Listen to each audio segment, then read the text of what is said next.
दोस्तों आज हम बात करेंगे एनालिसिस की। किस चीज़ की? Like currency market USD INR के बारे में। देखो दोस्तों, आज क्या हुआ नॉर्मली, अगर आप सुबह सुबह मॉर्निंग में 8:45 मेरे साथ में है, बेसिकली आपको पता होगा मैंने यहाँ पे एनालिसिस शेयर किया था कि भाई आज का ना जो लोअर जोन होने वाला है वो हो सकता है 82.8475, और आप यहाँ पे देख सकते हो यहाँ पे ये टच करके रिवर्सल कर गया। प्लस आज का जो हायर जोन रह सकता है वो रह सकता है 83.1225, बट कोई दिक्कत की बात नहीं, अभी तो वहाँ तक नहीं आया है। इसी तरीके से मैग्नेटिक जोन की मैं बात करूँ, मैग्नेटिक जोन क्या होता है कि उस प्राइस तक प्राइस आना चाहिए, हाई प्रोबेबिलिटी होती है। लो प्राइस का मतलब है जहाँ पे हमको लो जोन पे एंटर करना चाहिए। इसी तरीके से हाई जोन की बात करें तो हाई प्राइस आज मार्केट कहाँ से कहाँ तक जा सकती है, ये चीज़ बात की जाती है।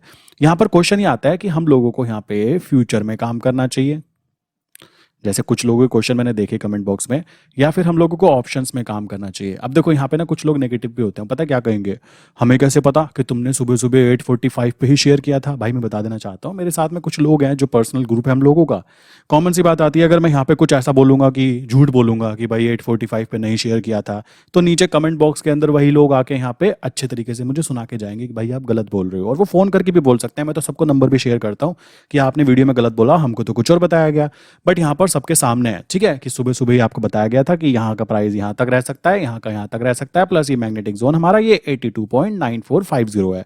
अगर किसी इंसान ने यहाँ पे आफ्टर मार्केट ऑर्डर लगाया होता बाय करने का, तो उसकी बाय एंट्री बिल्कुल पिन पॉइंट यहाँ पर हो जाती। होने के बाद में क्या होता, उसको अपना टारगेट लगाना है, टारगेट अभी ऊपर की तरफ है अगर बात करें डिलीवरी में। बट अगर बात करें मैग्नेटिक जोन की, वो चाहे तो यहाँ से निकल सकता है। अब काफ़ी लोग पता क्या गलती कर देते हैं, मान लो उन्होंने बाय किया और वो टारगेट ऊपर वाला नहीं आता, तो वो क्या कहते हैं, हम डिलीवरी में रखना चाहते हैं। भाई आप डिलीवरी में मत रखो, आप पता क्या कर सकते हो, आपने मान लीजिए यहाँ पे जनवरी मंथ का बाय किया, आपने जनवरी मंथ का बाय किया, आपको लगता है यहाँ पे मार्केट बंद हो रही है या यहाँ पे ही मार्केट बंद हो रही है, या तो आप एग्जिट कर जाइए, कॉमन सी बात है। और नहीं एग्जिट करना चाहते हो जनवरी में, अगर आपने बाय किया है तो फरवरी में आप सेल कर सकते हो, ये भी आप करके चल सकते हो, डिपेंड करता है आपके ऊपर।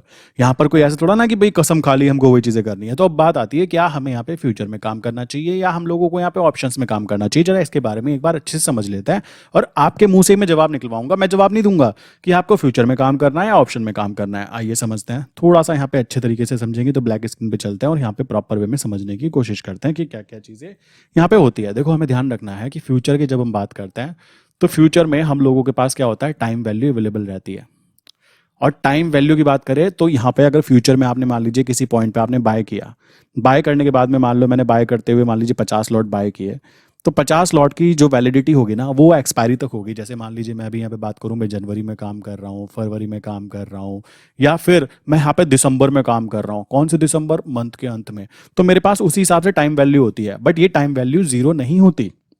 समझ रहे हो? अगर मैंने यहाँ पे इसको बाय कर लिया तो आज नहीं तो कल ये ऊपर आ जाएगा, तब प्रॉफिट ले लूंगा, कल नहीं तो परसों ये ऊपर आ जाएगा, मैं तब प्रॉफिट ले लूंगा। ये हमारी साइकोलॉजी होती है जब हम बाय साइड पे काम कर रहे होते हैं। दूसरा पॉइंट, अगर हम लॉन्ग टर्म के प्लान बना के चलते हैं कि हम 1 महीने 2 महीने आगे के फ्यूचर कॉन्ट्रैक्ट नोट में काम करते हैं, तो उस कंडीशन में हम लोग ना जो स्टॉप लॉस होता है वो तो हम यूज ही नहीं करते हैं, हम लोग एवरेजिंग यूज करते हैं। हम लोग एवरेजिंग यूज करते हैं। तो उस कंडीशन में ध्यान रखने की बात है, अगर हमने 2 महीने आगे वाले में चूज किया है तो हम उसी के अंदर मान लो 50 क्वांटिटी बाय थी, और अगर मैं फिर से 50 क्वांटिटी बाय कर लेता हूं, तो उस कंडीशन में क्या होगा, मेरा जो बाइंग प्राइस है ना नीचे खिसक जाएगा। और आपको पता ही है कि यूएसडी एनआर अभी ओवरऑल ट्रेंड जो है उसका अप ही रहने वाला है। तो उस कंडीशन में बाय साइड पे ट्रेड लेने में कोई भी पैनिक कंडीशन नहीं बनती। और मार्केट में अगर आप काम कर रहे हो और आपको पैनिक कंडीशन नहीं बन रही है, तो ये बात समझ जाइए कि आप बिल्कुल सही सेगमेंट में काम कर रहे हो। वरना लोगों के साथ ऐसा होता है कि रात को 2-2 3-3 बजे उठ उठ के नींद खुल जाती है, अगर उनके ऑप्शंस उन्होंने बाय कर रखे हैं कहाँ पे, बैंक निफ्टी या निफ्टी के अंदर। तो आप खुद समझ सकते हो, अगर आप पहले ही एक्सपीरियंस कर चुके हो, तो करेंसी में ऐसा बिल्कुल भी नहीं होता। करेंसी में क्या है, करेंसी में सबको पता है कि भाई हमारा जो रुपया है ना उसकी वैल्यू कितनी ऊपर नीचे हो सकती है, सबको पता होती है कि इतनी मूवमेंट आ सकती है। इस तरीके से काम होगा। अब फ्यूचर में तो काम करने का लॉजिक ये हो गया कि हमें लॉन्ग टर्म 2 महीने 3 महीने 4 महीने आगे की फ्यूचर कॉन्ट्रैक्ट नोट में हम काम करेंगे, तो उसको एवरेज भी कर सकते हैं, कोई दिक्कत नहीं आती। काउंटर ट्रेड भी ले सकते हैं, और काउंटर ट्रेड केवल और केवल ना आप यूएसडी एनआर में करें तो ज्यादा बेटर रहता है। मैंने देखा एक क्लाइंट मुझे मैसेज करके बताते हैं कि I am using counter trading strategy in bank Nifty. कैसे पॉसिबल हो सकता है मेरे भाई? आप खुद सोचो, जनवरी मंथ चल रहा है, फरवरी और मार्च। अब मान लीजिए आपने क्या किया, आपने फरवरी मंथ वाले को बाय कर रखा है, ठीक, और मार्च मंथ वाले को सेल कर रखा है, तो वहां पर आप ध्यान दो, अगर वहां पे कोई पोजीशन फंस जाती है तो पहली चीज तो आप एवरेजिंग नहीं यूज कर सकते हो। दूसरी चीज होगी कि भाई आपकी जब पोजीशन फंस गई और वहां पे आपको प्रॉब्लम दिखाई देगी, तो आप वहां पे एवरेजिंग ना करते हुए वहां पे क्या करोगे, एक जगह से निकलोगे और दूसरी जगह फंस जाओगे। ये चीज होती है, मैंने खुद ट्राई किया हुआ है। काउंटर ट्रेडिंग स्ट्रैटेजी यहाँ पे काम नहीं करती निफ्टी बैंक निफ्टी में, वो केवल करेंसी मार्केट में काम करती है। वो भी उसके पीछे का कारण यहाँ है कि यहाँ पे 6 महीने, 7 महीने, 8 महीने आगे के फ्यूचर कॉन्ट्रैक्ट नोट के अंदर आप काम कर सकते हो, ये तरीका रह जाता है। तो हम लोगों को फ्यूचर में काम करना है, कब करना है, अगर हम इंट्राडे करना चाहते हैं। इंट्राडे में अगर हमने मान लीजिए बाय ट्रेड ली है और बाय ट्रेड करने के बाद प्राइस यहाँ पे था, एंटर किया, हमारा टारगेट आ गया तो बहुत अच्छा, नहीं आया तो आप क्या कर सकते हो, तो टारगेट को बुक कर लो, प्रॉफिट को बुक कर लो। वरना आप क्या कर सकते हो, काउंटर ट्रेड ले सकते हो। मान लीजिए यहाँ पे मैंने क्या किया हुआ है, जनवरी मंथ का बाय किया हुआ है, तो आप फरवरी मंथ को सेल करके चल सकते हो, बीच बीच में ऐसे करके गैप के साथ में काउंटर ट्रेडिंग स्ट्रेटेजी यूज कर सकते हो। अब बात आती है इंट्राडे में क्या हमें फ्यूचर में ही काम करना चाहिए, क्या ऑप्शन में कर सकते हैं? जी कर सकते हैं। कैसे कर सकते हैं समझिए। मान लीजिए हमारा लो जोन हमारा ये है, ठीक, यहाँ पे ना थोड़ा सा मानने वाला काम चलता रहता है, पता है, जैसे मैथमेटिकल कैलकुलेशन में होता है ना, मान लो x is equal to this this, ये वाला सीन होता है। इसी तरीके से हमारा हाई जोन जो है वो ये है। प्लस मैंने देखा कि मेरी मैग्नेटिक जोन जो है वो यहाँ पे आई, ठीक है। और ये सारी चीज़ें कैसे कैसे पता लग गई आपको, 8:45 जब आपने एनालाइज किया कि मार्केट कहाँ खुलने वाली है, कहाँ पर वैल्यू रह सकती है, कहाँ पे मार्केट का ट्रेंड जा सकता है, क्योंकि न्यूज़ एनालाइज किया आपने तो पता लगा आज मार्केट का हायर जोन यहाँ पे है और मैग्नेटिक जोन जो है हाई जोन के पास खुलने वाली है। अगर मार्केट कहाँ पे खुली, मार्केट अगर यहाँ पे नीचे की तरफ खुलती है लो जोन पे, तो हाई प्रोबेबिलिटी है कि ये ऊपर की तरफ जाएगा। तो उस कंडीशन में आप क्या कर सकते हो, फॉर इंट्राडे पर्पस आप वहाँ पे पीई को सेल कर सकते हो। अब काफ़ी लोग कहेंगे तो नेट पोजिशन सेल करवा रहे हो, भाई नेट नहीं है, अगर वो नीचे की तरफ आती है तो आप उसको हैज भी कर सकते हो, कोई ऐसी प्रॉब्लम की बात नहीं आती, ये बात ध्यान रखो। बट अगर हम काम कर रहे हैं और प्रैक्टिस करते हैं कि हाँ कितनी बार हमारे कह सकते हो एनालिसिस सही जाता है, तो उस कंडीशन में आप रिस्क ले सकते हो थोड़ा बहुत। और पीई को भी आप क्या करो, अभी जनवरी चल रहा है तो आप फरवरी मंथ की पीई को पकड़ो, कोई दिक्कत नहीं आती। क्यों नहीं आती? क्योंकि इतनी हाई टाइम वैल्यू होती है उसके अंदर की, मान लीजिए उसकी वैल्यू हो गई 40 पैसा, तो 40 पैसे का मतलब हो जाएगा, मान लो ये 83 प्राइस है, तो नीचे 82 पॉइंट लाइक कह सकते हो 60, वहां तक आप बिल्कुल सेफ हो। तो इतना नीचे तो वैसे भी नहीं है, क्योंकि लोअर जोन पे है, हाई प्रोबेबिलिटी के ऊपर की तरफ जाएगा, तो यहाँ पे क्या होता है, जीतने की प्रोबेबिलिटी पहले ही आपकी क्या थी कि मार्केट अगर साइडवेज हो गई तब भी आपको कुछ ना कुछ प्रीमियम रिसीव हो जाएगा। मार्केट अगर ऊपर की तरफ आ गई तो आप कह ही रहे थे, तो आपको वहां पे भी प्रीमियम रिसीव हो जाएगा। मार्केट अगर थोड़ा बहुत नीचे भी चली जाती है, उस कंडीशन में आपके पास में एक बफर जोन है कि भाई यहाँ तक के मैं बिल्कुल सेफ रहने वाला हूँ, तो यहाँ पर ऑप्शन के अंदर ऑप्शन सेलिंग भी लगा सकते हो आप। एंड जीतने की प्रोबेबिलिटी 66% तो होती है ऑप्शन सेलिंग में, 33% चांस होते हैं कि आपको लॉस होगा। और लॉस भी कब होगा, जब वो 60 लाइक 82.600 तक नीचे तक चली जाए, तो ऐसा होना बहुत ज़्यादा रेयर पाया जाता है। और अगर मार्केट मान लीजिए बिल्कुल यहाँ पर थी और ये जो हमारा ओपनिंग प्राइस है वो यहाँ ओपन हो जाए, तो आपको इस कंडीशन में अवॉइड करना चाहिए ट्रेड करने के लिए, क्योंकि जहाँ ओपन प्राइस हुआ वहीं पर मार्केट जोन है और वहाँ पर ही मार्केट रहने वाली है पूरे टाइम। अगर आप यहाँ पे नीचे पीई को सेल भी करोगे तो उतनी हाई प्रीमियम नहीं मिल पाती है, तो कभी कभी अवॉइड करना भी बन जाता है। तो अभी आपको ये बात ध्यान रखनी है कि बार बार आपको क्या करना चाहिए, सीई को ना सेल कर कभी कभी ये ध्यान रखो, सीई को ना सेल कर आप पीई को सेल कीजिए, कोई दिक्कत नहीं आती। वहां पे जीतने की प्रोबेबिलिटी क्यों हाई रहेगी, पहली बात ट्रेंड अप है, ट्रेंड अप साइड पर है। तो यूएसडी आईएनआर की बात करें, अगर यूएसडी आईएनआर चल रहा है यहाँ पर और ये ऊपर की तरफ जाने के चांस हैं, पता है आपको, तो आपने अगर पीई को सेल किया है ना, तो एक पॉइंट आपके पक्ष में आ जाता है कि भाई ट्रेंड तो अप है, प्लस आपने ऑप्शन सेलिंग की है, पीई को सेल भी किया हुआ है, तो उस कंडीशन में कह सकते हो 66% तो आपके हैं ही जीतने के।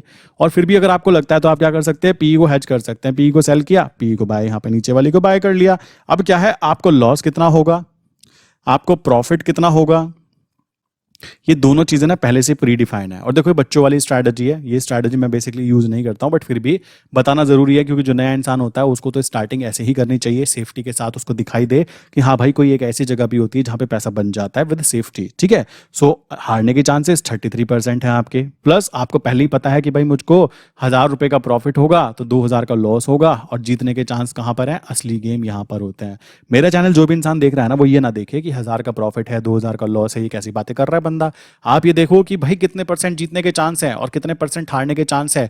जीतने के चांस और भी ज्यादा ग्रो हो जाते हैं, क्योंकि 66% तो चांस थे कि आपने ऑप्शन सेलिंग किया आप जीतोगे, प्लस उसके साथ में और भी अच्छा हो जाता है कि आपने ट्रेंड के साथ काम किया है। आपने अगर यहाँ पे सी को सेल किया होता तो आपके क्या होता, आपके ट्रेंड ना अगेंस्ट होता, कि ट्रेंड के अगेंस्ट काम किया और 66% चांस है जीतने के, 33% है हारने के। तो अब यहाँ पे क्या है, ये हारने वाले चांसेस थोड़े से बढ़ जाते।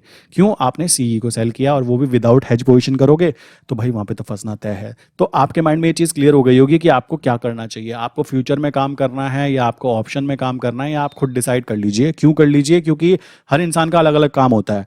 कोई इंसान फ्यूचर में लिमिट ऑर्डर लगा के बैठ सकता है और वेट कर सकता है कि आज टारगेट नहीं आया 2 दिन बाद आ जाएगा, तो भाई आप फ्यूचर में करो। और आपको चाहिए डेली डेली की डेली डेली कुछ ना कुछ आता रहे, चाहे 100 रुपये आए, 1000 रुपये आए, 2000 रुपये आए, तो आप ऑप्शन सेलिंग की स्ट्रैटेजी को भी फॉलो कर सकते हो। कोई दिक्कत की बात नहीं आती है। बस ध्यान ये रखें कि करने से पहले कम से कम 20 डेज तक प्रैक्टिस करें, क्योंकि ऑप्शन इतना आसान नहीं होता जिस तरीके से मैं वीडियो में बोल के जा रहा हूँ। मुझे तो टाइम हो चुका है बनाते बनाते, मुझे कॉन्सेप्ट क्लियर हैं, बट एक नए इंसान को कॉन्सेप्ट क्लियर ना हो और वो अगर इस चीज़ में फंस जाएगा तो दिक्कत होगी उसके लिए। तो आपको ध्यान ये रखना है कि ऑप्शन सेलिंग अगर आप कर रहे हो तो आपको कम से कम 20 डेज पेपर ट्रेड करनी चाहिए, उसके बाद रियल मार्केट में काम करना चाहिए।